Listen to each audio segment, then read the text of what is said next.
Hey MVPs, everybody watching on YouTube, Patreon, wherever you plan to watch this video. I just want to tell you guys, thank you for being here. I'm Rico Knows. What am I doing? I'm getting ready for UFC Denver. It's taking place Saturday. Rose Namajunas versus Tracy Cortez. But like every single fight card, I give away some of these picks for free. Typically, it's going to be the main event and the first video of the night or the first fight of the night. I give them away for free. You can see them on YouTube, on the Patreon. Become a free member. Go download the app.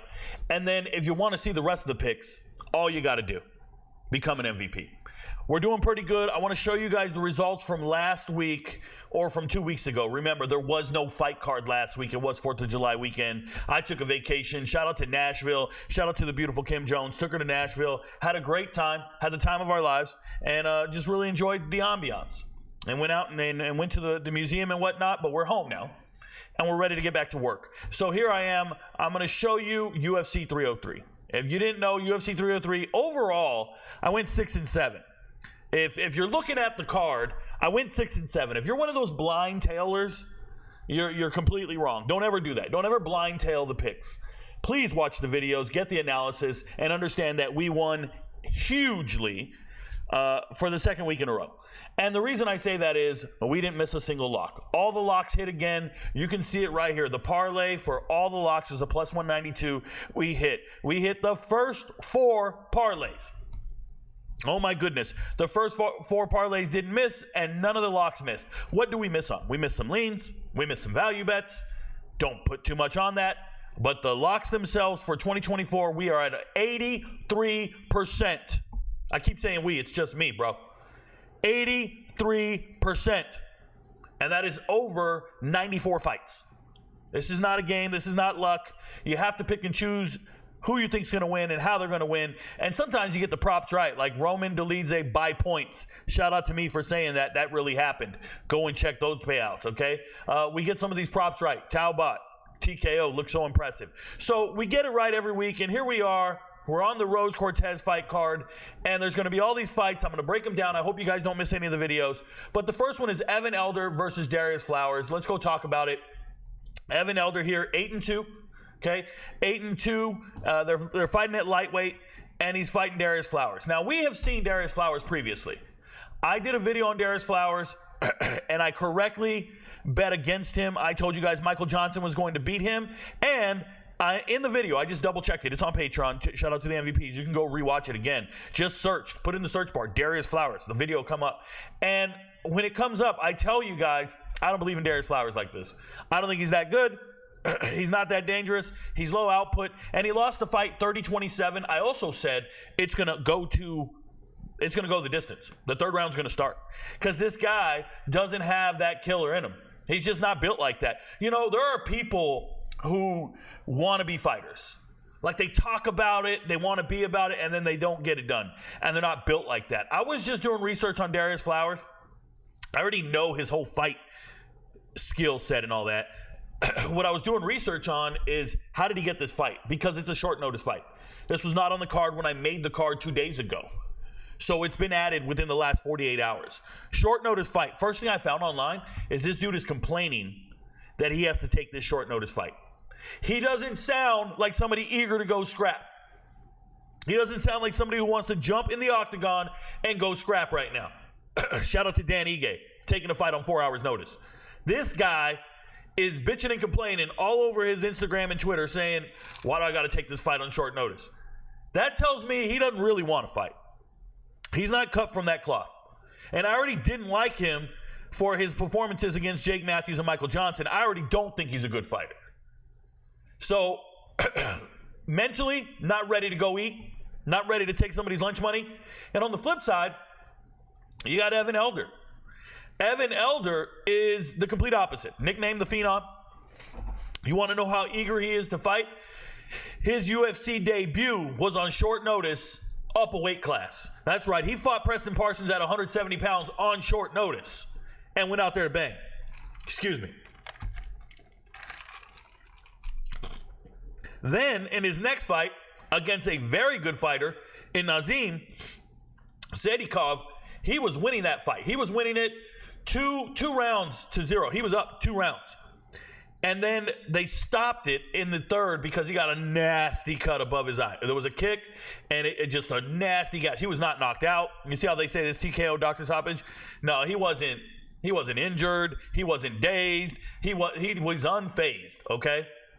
The first time I've seen him actually get hurt, though, was against Renato right here, Valdez. He did get dropped at one point.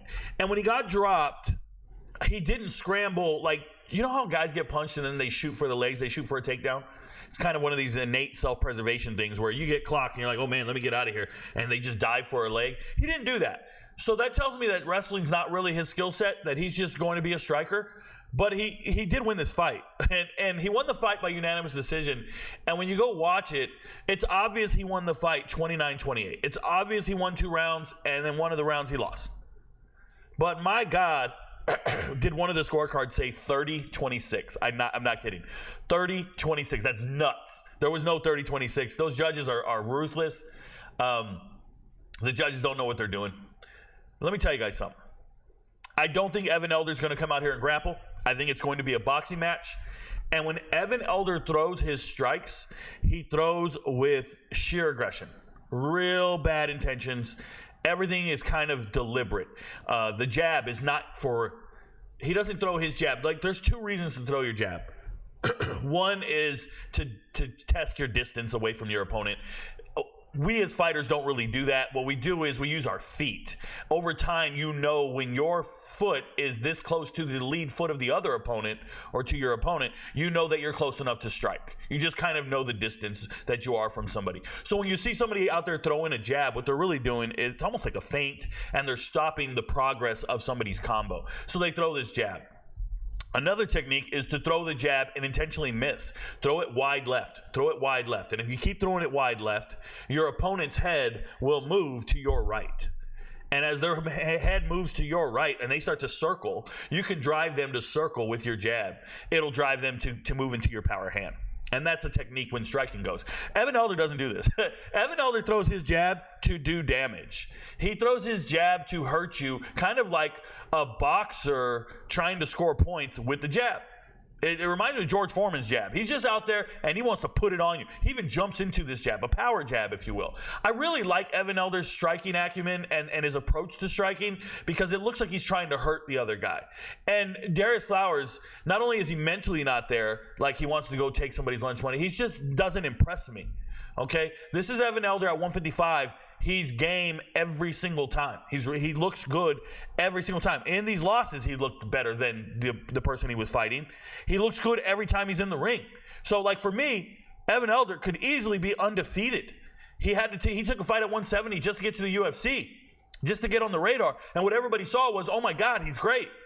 We got to get him another fight. And then he was fighting a very good prospect, and he was beating him. This man could easily be undefeated. I think he's on a path to greatness. The Phenom is probably the right nickname. One thing we need to remember is they're fighting in Denver. That's high elevation. People are going to get winded. So if you want to go out there and take some unders on the rounds, you're going to see a lot of over-unders. And you just need to know that somebody's going to quit. And if anybody was going to quit, it is Darrius Flowers. If there's anybody mentally and physically that's going to quit in that octagon, it's this dude who self-proclaimed himself beast mode. He will quit. Now, all of that to say this, Evan Elder is a bit muscular. Both of these guys are. So I think they'll both have lactic acid built up. But the one thing I can never forget about Darrius Flowers, I'll never forget it, is he used to box. He was once an amateur boxer. And when he was a boxer, this doesn't show up on his fight record anywhere. This doesn't show up anywhere. But when he was a boxer, his record was 1-10. He was 1-10 as a boxer, and I'm telling you, he's in a boxing match, and he got knocked out 7 times. 1-10 with 7 knockouts, mind you. 1, 2, 3, 4, 5 knockouts in a row to end his boxing career, and then he moved over to MMA. This is not a real fighter, bro. This is a guy who will quit in the ring. He will quit in the octagon. He's not cut from this cloth. I would throw him out of my gym. I'm letting you know now. So, the props aren't there yet. This line isn't even there yet on FanDuel. But we know this fight's taking place, so it will show up eventually. It's the first fight of the night. Evan Elder's beating this dude. It's going to be a glorified boxing match, and I like Evan Elder to go out there and bang. And just remember, even if he can't knock out Darrius Flowers, because Michael Johnson couldn't knock him out. Michael Johnson's a knockout artist. If Michael Johnson couldn't knock this man out, maybe Elder can't. But the strikes that Elder's going to throw, the kicks, he actually kicks. The strikes he's going to throw are going to impress the judges more so than anything Flowers does. Even when Flowers lands, it's not going to impress the judges. So if you want to impress the judges, if you're fighting a guy with no heart, a guy with a limited skill set, a guy who's never impressed me, I got to go with Evan Elder and wholeheartedly. I don't know what the line is. It's not anywhere. So I put up a line. Let me say this. I don't know what the line is for FanDuel. No clue. I don't even go look at sports books or anything like that. This is the line for me. Minus 410 and plus 325. And give me Evan Elder. If you see it somewhere around there, still take it. I believe this is a lock. Yes, careful. Short notice, early prelim. Recipe for disaster when we make it a lock and you parlay it with everything else. So careful with your parlays. I will let you know when you see it down here what parlays to take. But I would be interested in Evan Elder. I'd be interested in this fight not going the distance because one man's going to quit, and I really like Evan Elder money line though. If I would pair it up with something, it would be like an Evan Elder, maybe Santos, and you'll get positive money if you throw Van on there. Those are your three for the prelim card. Remember, I try to make the parlays for the prelim and then for the main card, and then we put one together for the whole card. But that's how I feel about this first fight. Please, become an MVP. You can see the rest of the breakdowns. But in this particular fight, give me Evan Elder. Your friends don't know, but Rico knows. Peace, y'all.